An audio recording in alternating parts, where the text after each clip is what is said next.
So, hello everyone, and welcome to our very first featured author chat for 2022. This is Montrez, and I am so excited to have her with us tonight. Thank you for joining us. Thank you for having me. It's a pleasure to be on. So, I was telling her that last year, I think I read her book Errant last year, right around Summer Reading Challenge. And I knew then that she had to be on here this year. So I'm so glad that she did. So she is the author of Errant and Knockout. And sorry, got a glare. But anyway, y'all get the idea. Is beautiful, absolutely beautiful covers. And very soon you guys are going to get to see the cover for Immortal, the next book in her series. So I am going to let you tell people a little bit more about your books and yourself.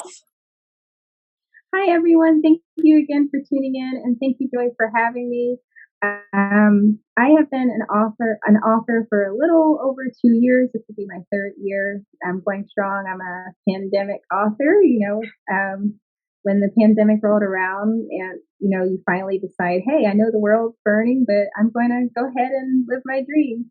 So I published Errant and Knockout in the same year.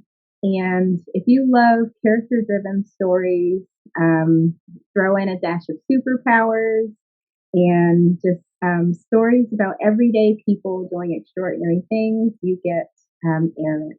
And so I hope that everyone who reads it just get like a nice slice of escapism, inspiration, and it helps fuel for your own everyday adventure in life, because I think we're all heroes in our own right. Yes, I love that, and I love how you talk about the unexpected hero or the underdog. I forget exactly how you have it in your bio, but I love that. The accidental hero, the one that no one would ever think would save the day in any kind of way. I love those heroes. Yes. So, and I also love how you marry just the fantastic and the magical with everyday life, and it comes together so beautifully in your books. Love that. Thank you. So tell people a little bit about the book that you're giving away, because this is a super special book. I'm a little bit jealous. So I'll have to send you one, because thank you again for having me on the show. But this is the hardcover, and it does have the sprayed edges,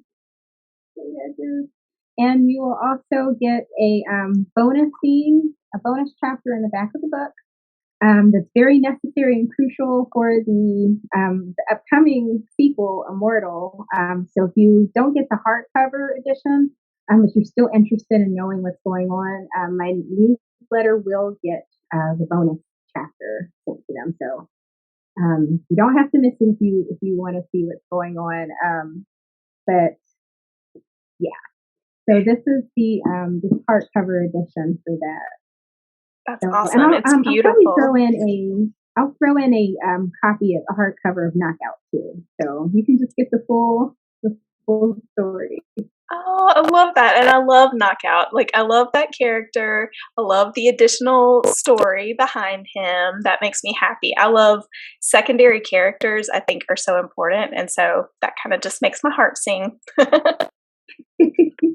No wasted characters. I don't like wasting characters. So if they're in there, they've got something important to add to the story.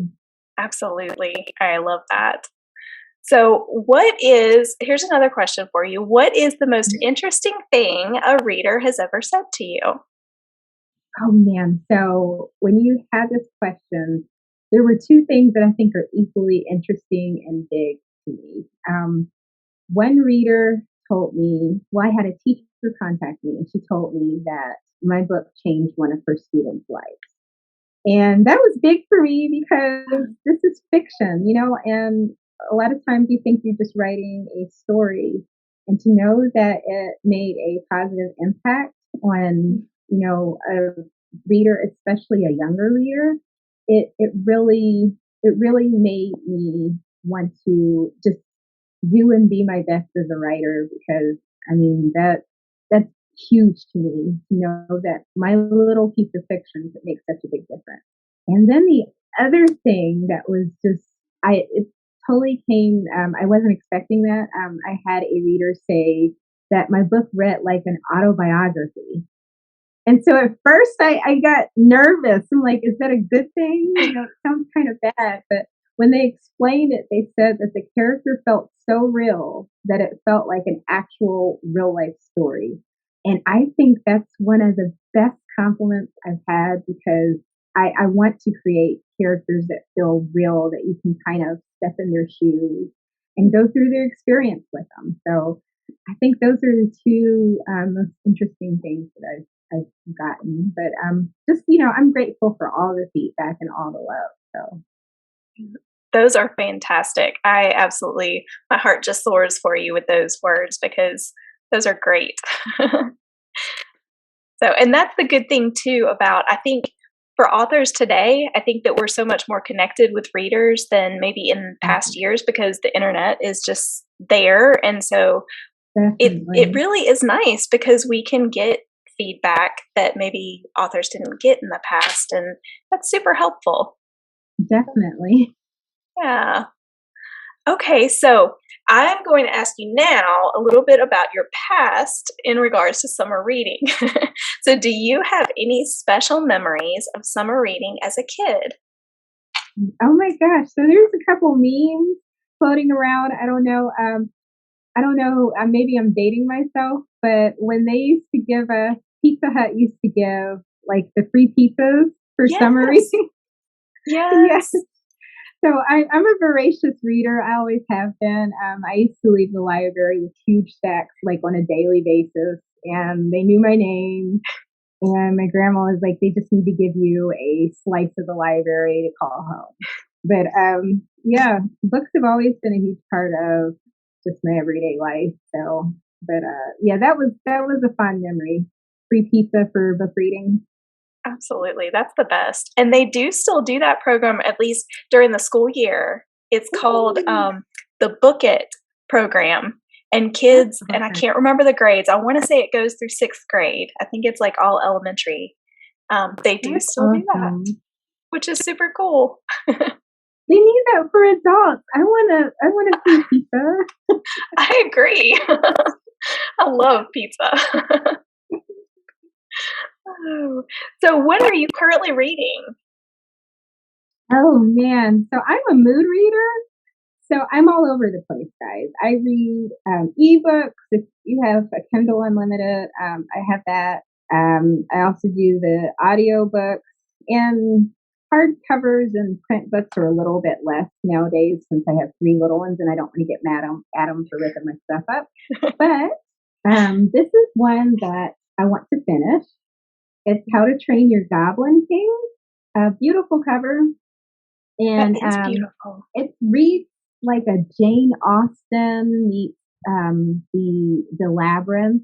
So if you remember that Jim Henson movie, it kind of reads a little like that, and a little bit like Diana Wynne Jones. It reads like her as well. So if you like that whimsical kind of Victorian style, she's amazing. And I've got a couple other reads, but that's one of the ones I'm really ready to dive back into. That sounds fabulous. I have never heard of that book, so thank you for sharing that. I'm gonna have to add She's that to an my indie list. author, so I'm always looking for new indie finds. So Yes. Yes, I know. I love that. And I've tried to be more intentional with that of finding indie authors and, kind of bumping their books up on my list. And so I love that. And I love that our libraries are so much more open to indie authors. yes, And that's huge. So huge, guys. So I'm just going to do a quick little plug here just for indie authors in general. So when you go yes, to your library, please request that they get copies of your favorite indie authors because they can get yes, those books. Most of the time, any book that you are interested in, they can get. And then that way you can share that favorite author with other readers in your area and they'll get to fall in love with them too. So, huge plug for definitely, indie authors. definitely. So, what are you working on writing next? I think I know the answer to this, but I'm gonna let you tell us a Yeah. little bit about it. So I'm working on again, I'm a bit moody, so I've got a couple projects, but I'm really focused on getting book two to this baby out. It's called Immortal, and Savannah is not going to be the main girl of this.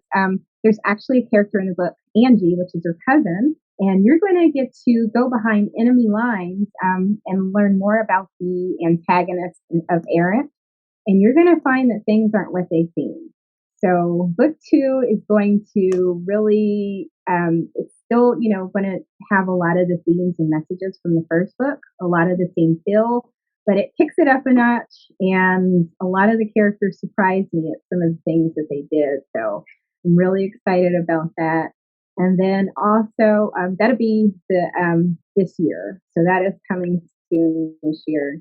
And then at the start of next year, I have a portal fantasy adventure coming out. So for everyone who wishes that they were able to fall down a rabbit hole or have a portal in their wardrobe, this book is for you. That's so exciting. I love that you are flipping the main character and doing that. And so, is Immortal, will that be the last one for this series, or will you have more? So it's going to be a trilogy. And the third book will be out next year as well. And this series was a lot more complex than what I had initially started it out with. There are a lot of major twists, and there's a lot of things that, like, character growth. And there's a lot of things that these characters, I just didn't expect them to be as alive as they are. And doing the things that they did, they did not stick to the script, but there, but there will be three books total in this series. That's so exciting. I will definitely be looking forward to that because I fell in love with Savannah and just the whole story, a lot of the secondary characters, like we Oh. mentioned earlier. So I'm super excited to see Angie's part of this too. Yes, and I do want to say that for my Savannah lovers, she does make an appearance in the second book, and it's crucial. And she's not, like I said, a lot of the characters are going to surprise you. You'll see them in a whole different light, and you'll also learn more about the Moore and Scarlet family background. So I'm excited. I'm excited to share that Yay, that's so exciting. So I'm a total fangirl over here. I'm just loving this. book. Thank you. All right, so now we did have a question from a reader, or actually a few questions from a reader. Terry asked a few questions that I'm going to ask you now. So the first one she asked was, did you love to read as a child? Actually, let's see. No, yes. I'm just going to ask them one at a time, I think. So, did you love to read as a child? First of all, I want to say thank you, Terry, for your questions. It always makes me happy when people want to know more about me. I feel like I'm boring, so thank you. Um, but yes, growing up, I love reading. I it's just like I said, books have always been a part of my life. And I used to read everything from encyclopedias, newspapers, whatever I could get my hands on that had letters. I was reading it. So, yes, I am a huge, voracious bibliophile. I'd probably still be reading huge stacks every day if I didn't have to do adulting and have kids, but I still read a lot. I'm glad that I'm not the only one who read encyclopedias as a kid, too. Yes, everything I can get my hands on. Yes. Yes, I love that. I was all over the place in the library as a kid. Like, I remember reading every Louis L'Amour book and Yes. Mary Higgins Clark, like just very like Mhm. random as a young kid. Like I was probably, I don't know, 10, 11, 12, somewhere in there. Yes. Crazy. All right. So another question from Terry is, did anyone foster your initial desire to write? And I'm going to ask her third question kind of in combination with that. So, did anyone foster your initial desire to write? And was any one person pivotal in kind of planting that seed to desire to write? Oh, man. So I don't think just one person could be pivotal because, I mean, the bookish journey is like it's a marathon, not a sprint. Mm. But I want to give credit to my parents because I think reading is the first key to becoming a good writer or a writer. You read stories, they inspire you, or make you mad, and you think, hey, I could do that better. But my parents, they read to me and they said it was a chore because I was always asking questions like, why did Little Red or why did Little Red Riding Hood have a red cape? Why couldn't she have a purple one? Or why did what were the Cinderella slippers made out of glass? Just all these questions, and they kept they kind of entertained that. We made stories out of the etch a sketches and did all kinds of things. So my dad kind of fostered that young, and then my mom, she always told me that a good writer can write about anything. And so through school years, she kind of helped reinforce that. And then just my family overall and my friends, no one ever crushed that dream. And so when other people would say stuff, it just didn't matter because everyone who loved me was behind me. And so I'm one of the fortunate writers who have a good support system with that. Mm. That's fantastic. Family and friends who support you are huge. So that's wonderful. Definitely. So I'm curious, was there any one particular book or series of books that kind of stand out to you that maybe were kind of the nudge to want to be a writer? I remember the books exactly because it was around the time where I started getting frustrated. Kind of, how you read a story, you're invested, and it doesn't end the way you want. Animorphs by who's that author? K. Applegate. That was huge. I was mad at the ending, and so she kind of prompted me to write. And then also the American Girl series. Mhm. I didn't see a lot of books about brown girls or our experiences. Yeah. And so when I saw those series of books, they had a series called Addie, Meet Addie, and it was about a black girl growing up in a specific time period. I can't remember exactly when. But that was big. So those were two authors and books that kind of encouraged me to write. And then also The Ordinary Princess by MMK. I like that she made it cool to be ordinary. You didn't have to be like the standard of beauty to be beautiful. Being smart was attractive. So things like that kind of fed my writing. And then R.L. Stein. I was a big R.L. Stein fan. Yep, goosebumps. Yeah. Yep, love that. Oh, well, this is great. So, I'm just going to close out first with, is there anything else that you would like to share with people, whether it be about yourself or your books, your writing, your family, anything? Well, just if you would like to connect and stay in touch, definitely follow me on Instagram at author Montrez. And also check out my website. I am going to start selling my book, um, Errant and Beyond, directly through my website. And people who go through my website will get extra little goods like character art, lower prices, things like that. So you can always connect directly through there. And I am a big advocate for just authors and books in general. So if you want to add to your probably already long list of books to read and you like sci-fi and fantasy, I'm your girl. And I also do coffee and tea recommendations and anything nerdy. So if you love superheroes, sci-fi, fantasy, come check me out on Instagram. You will love following her. I enjoy following you there and your newsletter Oh, and all the good things. thank you. Thank you so much for joining us, and I can't wait to see who wins your prize on Sunday. And tomorrow we'll have book selfies. So y'all join in and share what you're reading. So Ooh, that's another part of definitely. the summer reading challenge is the actual reading challenge. So I've got 8 categories of books for you guys to read from.